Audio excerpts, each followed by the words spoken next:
Hello everyone, today we're going to be taking a look at one of my favorite undercover collections, being Autumn/Winter 19, the Droogs. If the word Droog sounded familiar to you, that's because it's from Stanley Kubrick's iconic 1972 film, A Clockwork Orange. Now, before we even get any further or start really into this video, if you want to fully appreciate the show, then I really urge you to just go watch the movie right now.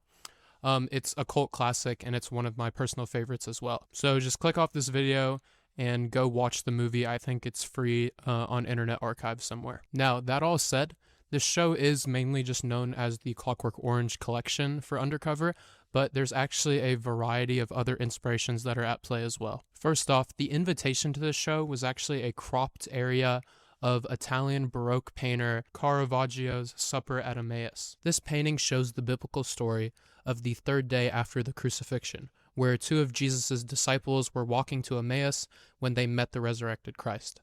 At first, they didn't recognize him, but that evening at supper, he took bread, blessed it, and gave it to them, opening their eyes. This whole thing to me kind of parallels after all the experiments were done on Alex, and he was kind of reborn. He went back to meet the people that he knew, and a lot of them didn't recognize him at first. I know it's kind of twisted where it's not exactly the same, but it's just a theory. Caravaggio's personality and just him as a person is also very important to this show, with him being kind of the Baroque parallel to Alex. He was described as a very short-tempered and erotic man that would often get in brawls. He even killed a man in a duel and fled the country as he had a warrant for his death. After he fled, he still didn't really turn a new leaf, with him assaulting a knight and then getting sent to prison and somehow escaping. He was also presumed to be homosexual and had many relations with a bunch of prostitutes, so that also kind of plays into the hypersexuality of Clockwork Orange. June saw Caravaggio and Alex and Caravaggio, and this was kind of reflected throughout the show. The looks in the show look like a mix between 17th century Baroque clothing and more modern streetwear, all with themes and colors from A Clockwork Orange. The show was also made in collaboration with Valentino, with many of the pieces showing up in both shows. Now, the thing that kind of ties this all together, and stay with me now, is the theory that Edgar Allan Poe was a time traveler that could jump through dimensions. I know what I just said probably sounds insane and makes no sense, but I'll try to make it make sense at the end. So some people out there literally believe that Edgar Allan Poe was a time traveler. The strongest piece of evidence is from his novel, The Narrative of Arthur Gordon Pym and Nantucket.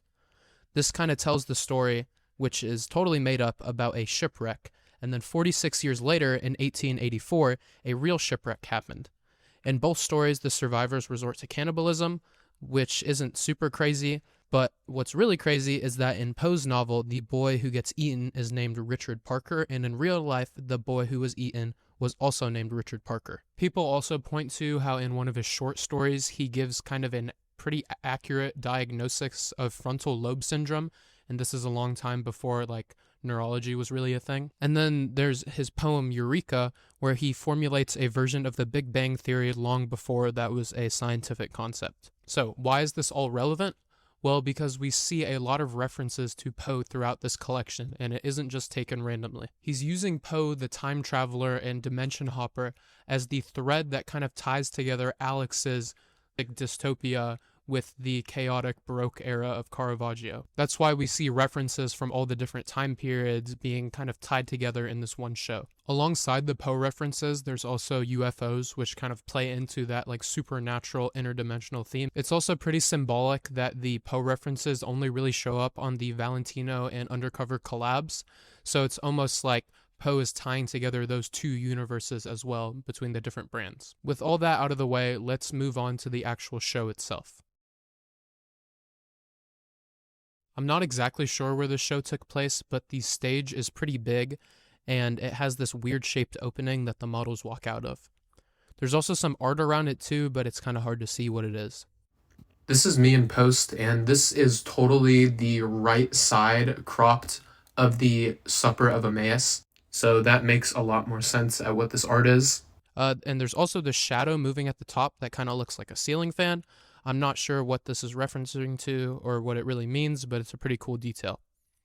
The lighting's also on point, with it being very dim and almost foggy, contributing to that ominous atmosphere and mood.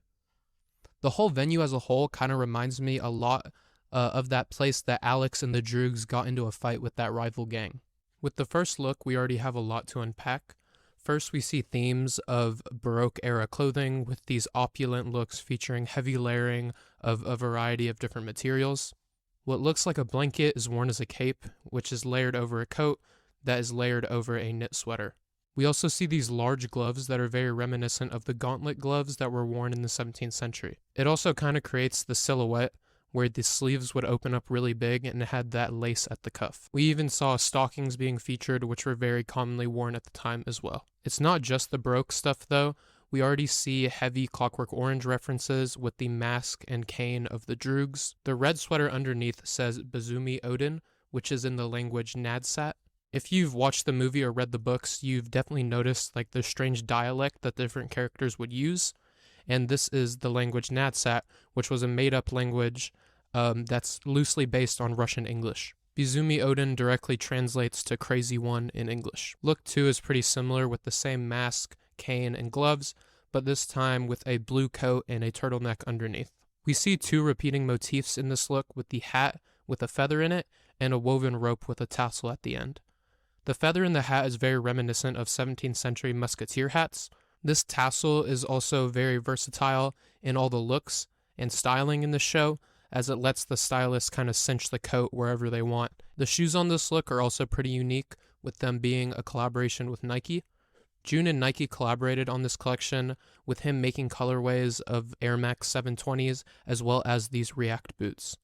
One cool thing about these boots is they actually have an inflatable air bladder at the ankle, so they can be customized in the way they fit. We also get this very cool graphic crossbody bag, which is just very undercover, with the big graphic being printed all over it. The third look is more of the same, but in a different color palette, and we also see another Nike collab with the aforementioned Air Max 720s. Look 4, we get this pretty crazy all-white look, with this plastic sheet that also kind of acts like a cape, with a picture of Beethoven, which is Alex's favorite musician.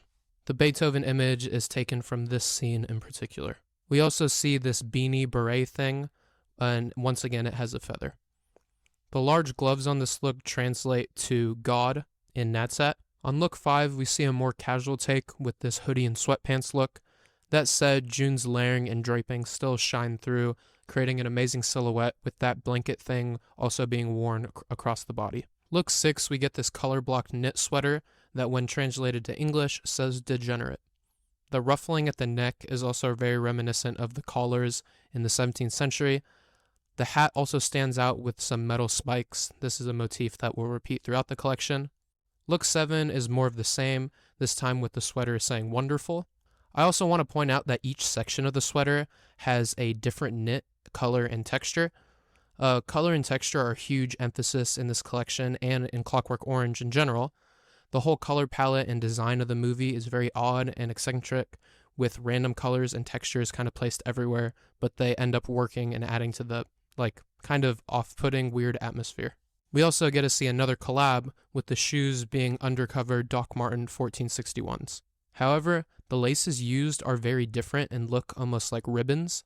This is actually another motif that's been going on throughout the collection, with most of the shoes having these alternative laces. On look 8, the sweater says horror show, which is English, but in the language translates to mean something more along the lines of good or excellent. This is also very fitting on the theme of the movie. Look 9, we see this hoodie bodysuit type of thing tucked into these boots that say sabog, which means shoe. Look 10, we see this red cardigan, but if you look a little closer around the model's neck, there are these 2 roses and some spoons and keys. These have been used throughout the show, with the hardware being unique antiques and the roses actually being handcrafted out of silk, which is pretty crazy. Look 11, we see this huge red sweater with the blanket cape type thing once again being worn across the body. The model also wears a crown of thorns, which could be correlated to Caravaggio's paintings, as well as the religious symbols that are kind of present throughout Clockwork Orange. The pants on this look are tucked very high, which has kind of been a theme throughout. This is very reminiscent of breeches of the 17th century, which were much shorter than the pants we wear nowadays. These socks also stand out with this pretty unique pattern. Look 12, we get what looks like a corduroy jacket and pants with these big floral print gloves. I actually don't know where this image comes from, but it's present throughout the collection. Look 14, we see those rain boots once again, this time with a print from the movie. The upper area of these boots with the print is actually part of the boot, not the pants, so that makes them pretty cool. Look 15, we get this amazing print on the jacket, along with a beanie that says Mozog, which means brain. Look 18, we get one of the most standout and popular pieces from this collection, with this puffer jacket of Alex's treatment printed all over it. Look 19 features another big striking graphic all over, this time with Alex driving on a hoodie. Look 21, we see the same all over print on a sweatshirt and pants, this time of when Alex and the Droogs were approaching the homeless man. I actually used to own this sweater, but I sold it because it was too small, but I can tell you the quality on it and the definition of the print, especially on 100% cotton, was amazing. Look 22, we see a crazy parka from when Alex pushed one of the Droogs into the water. Look 23, we also see a parka from the same scene, this time when he is helping him get out of the water. On look 52, I just want to take a moment to highlight the complexity and detail that has really gone into every look in this collection. Like, we get this huge parka with a print on it from the movie, layered over this wool coat that's layered over this patterned knit that's all once again layered over this ruffled v-neck. We also see these huge gloves, a Beethoven hat with a feather, silk rose, as well as ribbon-laced Doc Martens, and these unique socks. Like, just the level of detail that went into the styling for this collection is mind-blowing. Every look could be broken down like this into like a billion little pieces and interesting facts, but for the sake of brevity in the video, I'm not going to do that for every single look. But if you're interested in this, I highly encourage you to just take a second, pause the video, and look at these looks on your own. Anyways, tangent out of the way. Onto look 26, we see another puffer with the same print as look 18, but this time with a hood and in a different color. Look 28, we see one of the more streetwear forward pieces with this yellow crew neck. Look 29 has a print from the end of the movie when Alex is in the hospital bed. This look as a whole just works and is once again super detailed. Look 33 has this hoodie with a really weird cut and a kind of cinch at the waist with Alex printed all over it. Look 44, we see the return of the rope, this time tying together this hoodie robe thing. 35 is just a stunning all black look that really makes the accessories kind of pop. 36 is another good example of this, and this time it has a vest that we haven't seen yet. The print on the coat in look 37 is from the milk bar that Alex and the Droogs visit. Look 39, we see this black coat that says Industrial Ambient. This piece was actually a collaboration with Japanese electronic artist Mars89. Look 40, we see this transparent raincoat with Beethoven printed all over it. Look 41, we see the start of the overt Valentino collaboration with this puffer and pants having Valentino's logo just printed all over it. 42 is also a Valentino collab with the Poe time traveler theme starting to take hold with the UFOs. Look 44 has the same graphic, but I wanted to show it to you as the coat is kind of more an example of the classic tailoring that Valentino brings. Look 48 is the first overt Poe reference, with his portrait being used alongside the UFO. Look 49 also sees this, but with a parka that looks really comfy with that really soft and fuzzy lining. The blazer and pants underneath also look stunning. Look 53, we get this print of a UFO and all-seeing eyes. Also, I wanted to point out that the model's right eyebrow is white, which could be a reference to Alex's right eyebrow where he kind of has that weird long under eyebrow. I know it's not the exact same thing, but it's the artist placing emphasis on that right eyebrow. Then finally, to close out the show, June always likes to do something special, and in look 55 to 58, we get these absolute bangers. All these looks feature the prominent silhouettes and motifs that have been repeating throughout the collection, but in a striking all-red color scheme. There are large sparkly roses that are somehow inserted into the cape. I don't know exactly what technique they used. The choice of the red color could symbolize the violence and sadism that's kind of present throughout the whole film, but it could also be just a callback to the all-red look of the wife that was assaulted at the beginning of the movie. This is a perfect way to end out the show, and these looks are absolutely beautiful.